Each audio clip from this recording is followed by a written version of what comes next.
Hey y'all, welcome back to my kitchen. I'm Jacqueline and this is Low Carblish. If you're new here, this is a channel where we make low carb versions of our favorite high carb foods. If you're regular family, welcome back y'all. I'm so excited to share this recipe with y'all today. About 6 months ago, I went through the drive-thru at Starbucks to get some unsweet tea. And when I used to be eating high carb, I used to go in Starbucks and get a coffee and a piece of their banana bread. And for some reason that day, the banana bread was wafting through the window.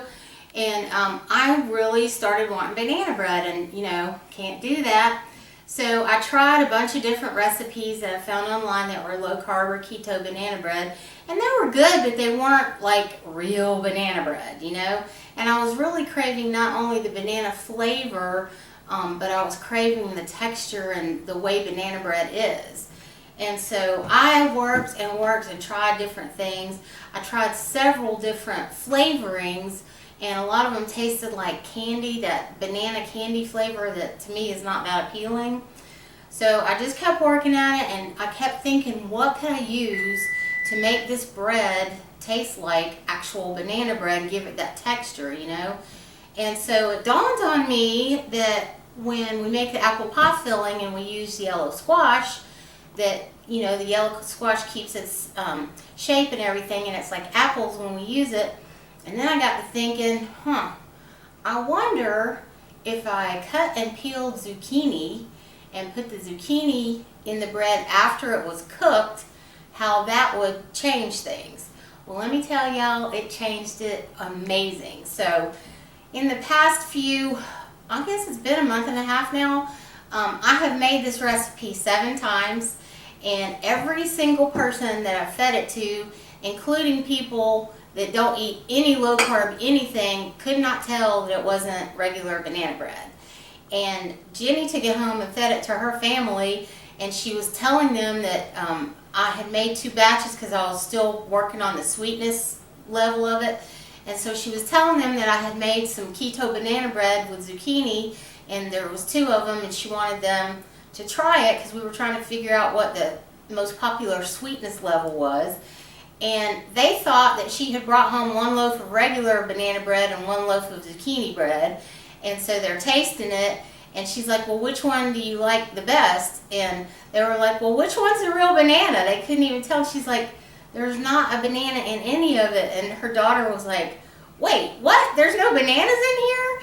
And so like I said, I've made like 7 loaves of this, and I've fed it to a whole bunch of people, and nobody can tell the difference. So we're launching today, as they say, and I'm super excited to share this with y'all, even though it's not like banana bread season. I really wanted to get this recipe out here so that you guys can source the things you need to make it, because I defy you guys to tell that it's not the real deal. And so I'm telling y'all, if I put this up in any kind of battle, it would win. You know? So one thing that I wanted to tell you, it does have a few ingredients, and I recently heard somebody say that they don't like to make a lot of keto recipes because some of them have got a lot of ingredients and it takes a minute to make them. And I get that because I have days myself where I'm either running late or I'm just tired and don't feel like it.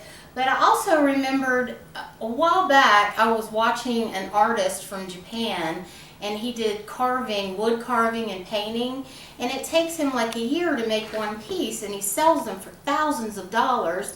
And one of the journalists asked him why he spent that much time creating 1 piece of art, and he just looked at the journalist and he said, well, things of excellence and quality should take time.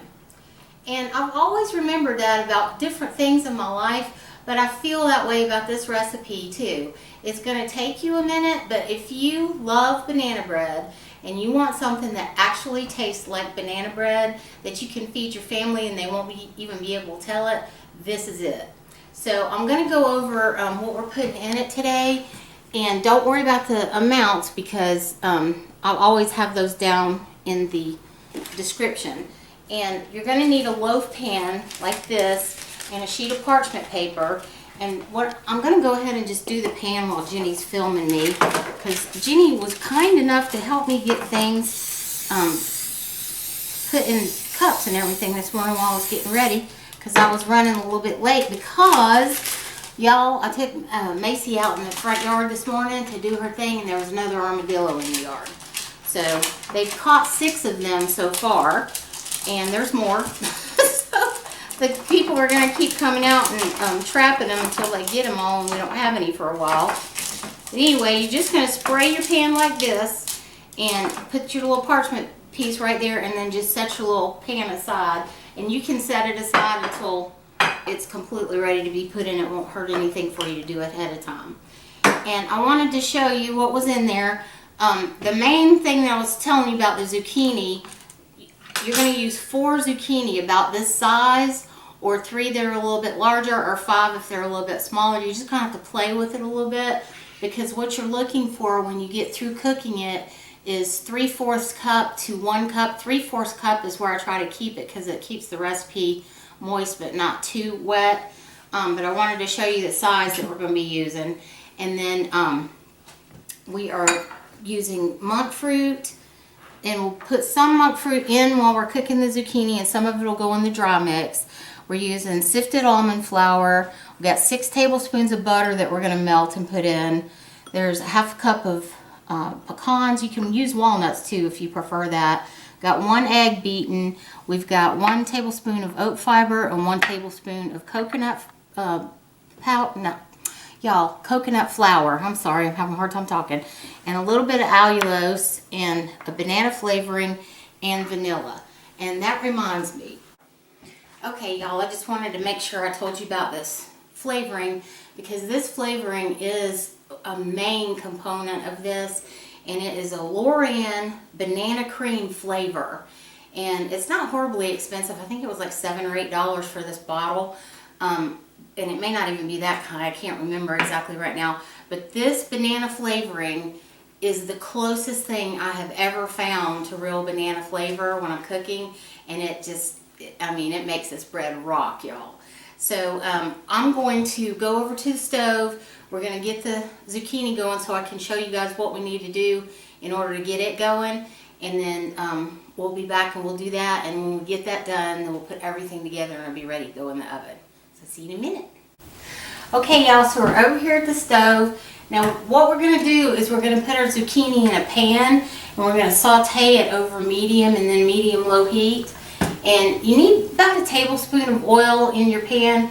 I use avocado oil, and you need about a tablespoon. You don't need a whole lot, but enough to, you know, coat your pan. And you are going to start this off on medium heat. And then we're going to turn it down just a little bit, and we're going to add 1 tablespoon of the 3 tablespoons of monk fruit we've got into here. And the monk fruit is going to help thicken this up after we've cooked most of the liquid off of it, and that's what's going to give it that banana mash texture. So we're going to go in here and just put our zucchinis in, and I'm going to let Jenny zoom in on these, because I didn't give y'all a close-up, but all I did was cut the zucchini in half, and then slice those up as I went along. And so this is what you're kind of looking for, that you're going to put in your pan and cook. So we're just going to drop this in the pan here, and this is excuse me, this is going to cook down a lot, and I may have more than a 3/4 cup or a cup in here, but we're going to measure it out, and anything you've got left over you can use to make like muffins or anything, because this is going to have a really neutral flavor until we add the banana flavor into it right before we put it in our banana bread. And then I'll just do a little touch of salt, not too much, just a little touch of salt, and I'm going to put my pan lid here on the pan, and I'm actually going to stir it up just a little bit, because I like to move that oil around a little bit before I put the cover on it. And this will take a few minutes.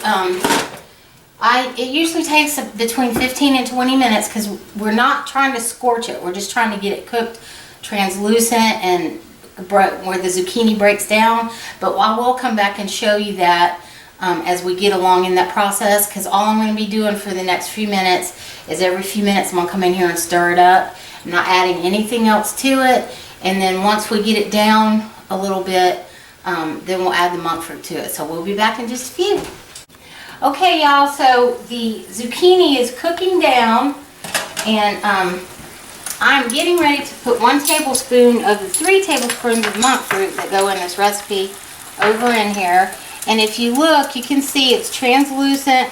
A lot of the moisture is cooking off of it, and it's been covered, but now that I'm putting the monk fruit on it, I'm going to continue cooking it for a few minutes, and this monk fruit is going to help thicken it up, and that's what's going to give us our lovely banana texture. So I'm going to get that in there and just stir it up, and I've turned the heat down. I had it on medium heat, but I've turned the heat down to medium-low, and I'm just going to let this continue to cook for a few more minutes. It's probably been about 10 minutes that this has been in here now. And so we've got about 10 more minutes for it to go to cook. And if you turn your heat down and the heat's a little too low, you feel like you can turn your heat back up. But once you put the monk fruit in here, you really need to watch it so it doesn't burn. So I'm just going to leave mine on a medium-low and let everything rock and roll here. And we'll come back when it's ready to put into the dry mixture. Okay, y'all, so the zucchini's doing just about what I want it to do. And I'm going to see if Jenny will get over here and get a little close-up so y'all can see that most of the moisture has cooked off of it. And what's going to happen is when I put this in the strainer and it cools off a little bit, it's going to get even thicker, like bananas do when you mash them up. So what I'm going to do is I'm going to go over here and put it in the strainer and see if we can get Jenny to follow us. So I'm going to put the stuff in the strainer right here. And this really serves 2 purposes, because I'm wanting it to cool off. But also, if you happen to have a little extra liquid in your zucchini, and you can just let it sit there for a little while, and it'll strain off a little bit, because we're trying to get it at least to room temperature. And you can also, which I'm going to do that for the purpose of this video, you can also put it on a plate and stick it in the refrigerator, and that'll help it cool down faster too. So that'll be the next step that we do. Okay, y'all, so the zucchinis come out of the refrigerator, and the first thing I'm going to do are our dry ingredients. Now this is 1 1/4 cup of almond flour, and it has been sifted, and it's very important that y'all sift for this recipe, okay? I know I say that a lot, but it's really important for this recipe. And then we've got our oat fiber and our coconut flour going in. And also our nuts. And actually, I'm going to put this baking powder in first, because this recipe, we're putting baking powder in with the dry, and then baking soda in with the wet ingredients. So I like to get, ooh, sorry about that, y'all.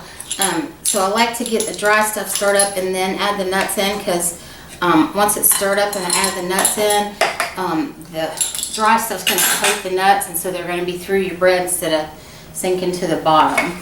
So let me get this put up here, get this stirred up a little bit. And y'all, once you get the zucchini done, this comes together so fast, and then the most time spent on it is cooking it. So while it's baking in the oven, it takes a few minutes, but so totally worth it. Alright, so got the dry stuff mixed up here, and I'm just adding the nuts into it. And we're just going to be setting this aside for a minute. But you just want to get all the nuts coated in the flour so they stay throughout your bread like they're supposed to do. And that does work. That little trick does work. So all my bowls up here, get these out of the way. And y'all excuse if y'all hear some sound in the background. Miss Macy's playing with her toy. And she let me and Jenny know she's going to play with her toy even if we're filming. So we're going to let her do that. Alright, y'all, so this, and you can see I have a little bit of liquid that came off of the zucchini, but there was a little bit more when I first put it in the strainer. But if you cook it down, you shouldn't have a whole lot, unless you get one of those zucchinis that's really, you know, juicy and stuff. And that does happen once in a while, because vegetables all have different water points and everything. But this is what we're looking for, very close to what a mashed banana looks like when you mash it up. So the next thing I put in is the butter that we melted, and I always put the butter in before the egg because the butter is hot when it comes out of the microwave, and the zucchini helps cool the butter down, and then when you put your egg in, it doesn't cook your egg. So get this stirred in real good here. And y'all, I'm not lying, this is probably the best recipe I've made since my pizza recipe came out. I'm so happy with this, and I'm so happy God gives me hints and ideas and comes right out and tells me sometimes what to put in a recipe, because anytime he's involved, it's always good stuff. And this one is good stuff. So, alright, we've got the butter stirred into the zucchini here, and then I just add the egg in after that. And gonna get in here and make sure you get as much of your egg in as you can out of your little thing. So I just use a little scraper dealio and just stir that up. And it looks really, really, really juicy right now, but when we add it into the dry stuff, it's going to be just the right consistency to make our banana bread. Alright. So then the next thing that I add in after that is my vanilla and our banana cream flavoring.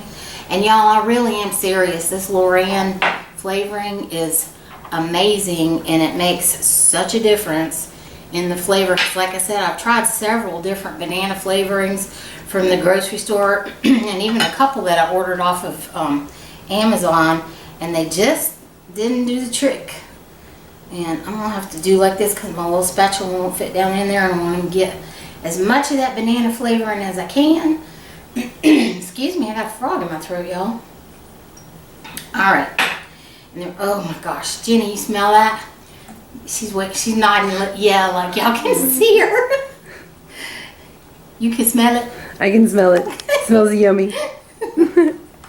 Alright, y'all, so we've got all that in. So the only thing we add in last is the monk fruit and the allulose. And I tried one time adding this into the dry ingredients. It didn't work out the same, and I don't exactly know why, but I'm okay with it as long as it works. So I'm adding this in, and then we're going to go in and put our baking soda in.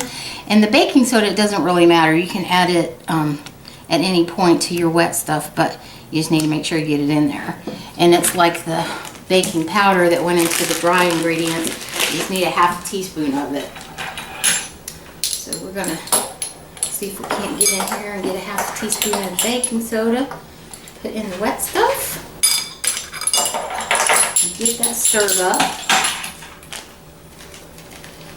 Macy Grace is patiently waiting for banana bread. She happens to love this recipe too. I'd be highly disappointed if I had a dog that didn't like banana bread, y'all. She won't eat olives, but she loves avocado. She won't eat carrots, but she loves celery. She'll eat cucumber if it's got dressing on it. She's got eclectic taste, shall we say. Alright, y'all, so we've got all this stirred up in our bowl here.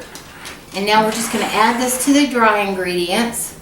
And again, I like to scrape the bowl and just get as much as I can out of it, because I want my recipes to be as accurate as possible for you guys.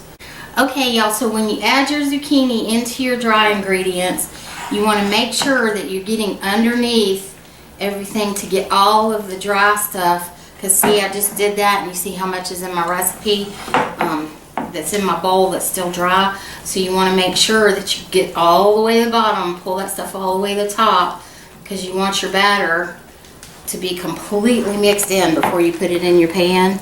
And I still see dry stuff coming up from the bottom like that. So just want to, you know, make sure that you don't have any of the dry stuff on the bottom. And everything's mixed up and lovely. And I think we're just about ready here. Alright, so we're going to take our pan. And we've already got the parchment paper. Remember, we sprayed it and everything. So the parchment paper is just there to help us lift it out of the pan after it cooks. And so we're going to plop this down in the pan. Let's see if we can't get this nice and smooth. And let me see if I can get all of it out of here. It's like a challenge, you know? It's like a baking challenge. Try to get everything out. I'm just being silly, y'all. Okay, so got it in the pan, and you're just going to spread it around And if your little parchment paper folds over, just take your spatula and fold it back. It's not going to hurt anything.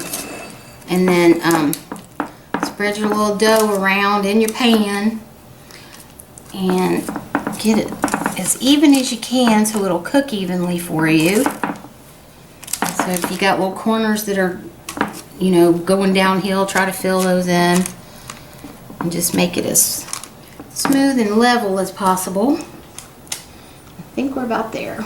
All right, so what we're going to do is we're going to put this in the oven. I've got the oven preheating at 350. So you put this in your oven for 20 minutes and make sure you set your timer because this is really important. Put this in your oven for 20 minutes and then at the 20-minute mark you're going to pull it out of the oven and you're going to tent it with aluminum foil, and we're going to cook it for another 20 to 22 minutes depending on your oven. But I'll pull it out and show you guys the golden brown that you're looking for, and then when it does a toothpick or a knife test and it comes out clean, then we're ready to go. So I'm going to pop this in the oven, and as soon as 20 minutes is up we'll be back and we'll take a peek at it and we'll tint it. Okay, y'all, so we're at the 20-minute mark, and I'm going to pull this out and let y'all see what you're looking at. So, Jenny will get in here and close this oven door because we don't want to burn Jenny. You're going to have a little bit of browning going on around the outsides here, and it's still going to be pretty light on top. And that's what we're looking for, and we're going to just loosely tint it. And just be careful when you're doing this. I just kind of do it, you know, I'm going to burn myself. But I need to get the aluminum foil over it. And so I usually just do the corners like that. Move, baby. Good girl. Macy has decided she's going to hang with us all day today. It's unusual when I'm cooking. And so I'm just going to put it back in the oven. And I'm going to pull that just a little bit. There we go. And so we're going to set the timer for 20 more minutes, and we're going to come back and check it in 20 minutes, and then it's probably going to need to cook in my oven for about 2 more minutes, but I want to pull it out at the 40-minute mark so you guys can see this beautiful golden color you're looking for, and we're almost there, y'all. Okay, y'all, so the timer just went off, so go in here and look at the banana breads. I just want you guys to see. This is the beautiful golden brown that we're looking for. And I can tell by looking at mine that I need to cook it probably about 2 or 3 more minutes. But then once we do that, we'll pull it out and we'll do the toothpick test on it. And it will be perfection. So I'm going to put it back in the oven for about 2 or 3 minutes. And then, ow, oh, I burned myself. I'm okay, y'all. Macy, you got to move, baby. I don't want you to get burned too. Scoot a boot. Scoot a boot, little girl. One way or another, you got to. All right, come here, sit. Mace, come. Sit. Good girl, stay. You stay right there, baby. Good girl. I'm glad for having the kitchen company always, but I sure don't want you to get burned on anything, baby. Okay? All right, y'all, we'll be back in just a few minutes. Okay, y'all, so it's been 3 more minutes, so we're going to check on it again. Macy's very excited about the banana bread, if y'all can't tell. She knows what it is. Let's see what this looks like now. And the reason we're tinting, y'all, is because if we don't, your bread can get really overly brown. Oh my goodness, that looks lovely. That looks lovely. All right, let's go in here, do the little knife test. And that's what we're looking for, y'all. It is ready. So, I've got a drying rack over here. Why do I always call it a drying rack? It's a cooling rack. I always say drying rack, I don't know why. But I've got a cooling rack over here, so in a few minutes when I can safely kick this up, I'm going to move the bread to the cooling rack, and we're going to let it cool down to room temperature, and then we'll do a taste test for you guys, and then you're going to have all you need to make the banana bread. Okay, y'all, so we are back with the cooled off banana bread, and I'm just going to take it off of the cooling rack and put it here on my platter. If I can get the paper off the bottom of it there. And this, you guys, just, y'all, have a look at this. Just have a lovely look at that. Alright, and I'm getting ready to slice it here and let you see. Now, I do want to tell you this makes 8 servings. So what I usually do is cut it in half, cut it in half, and cut it in half to make the servings. But this part's going to a friend today, and so I'm going to leave it uncut, and we'll just go ahead and cut a couple of slices here. And then I'm going to plate this up, and Miss Jenny's going to put the camera on the tripod, and then we're going to do a taste test for you guys. But I'm going to let her get a close-up, because just have a look at the inside of this banana bread, y'all. It is just perfection. And it is so tasty and so good. You guys are going to love it. So let me get this plated up. Let Miss Jenny get this camera on the tripod, and we'll be right back. Alright, y'all. It's taste test time. Got Jenny with me. Macy's down here. I don't know if you can see her or not, but we've got hers too, so we can pay her banana bread tax. So we're going to have a bite here and let you know what we think. And I'm going to tell you, I already know I love it.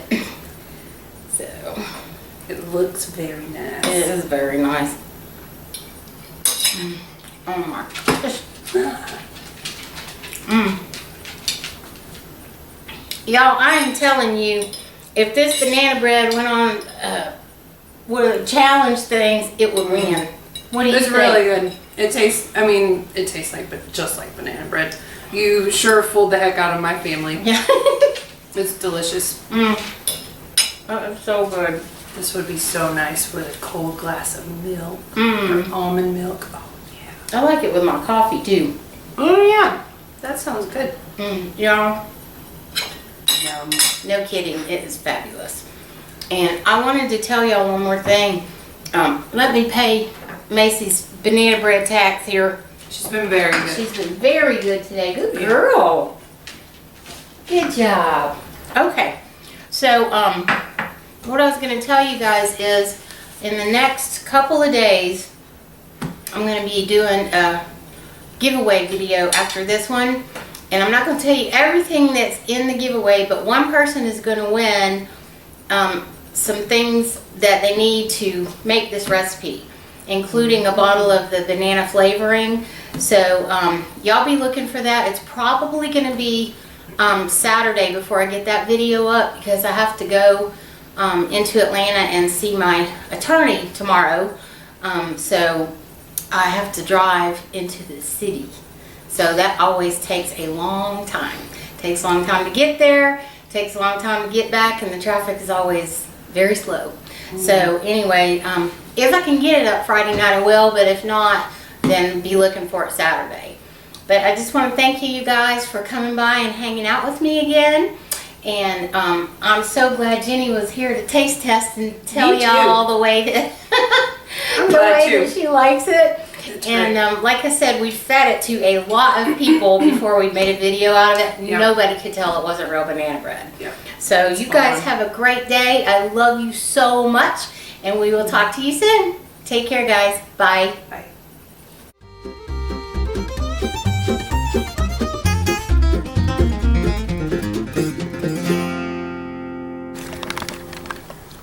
Okay, I am recording. And I don't have my spoon. Oh, shoot. What's in the microwave? Oh, the butter. The butter. Okay. I'm glad you remembered that, because I've been like, where's my butter?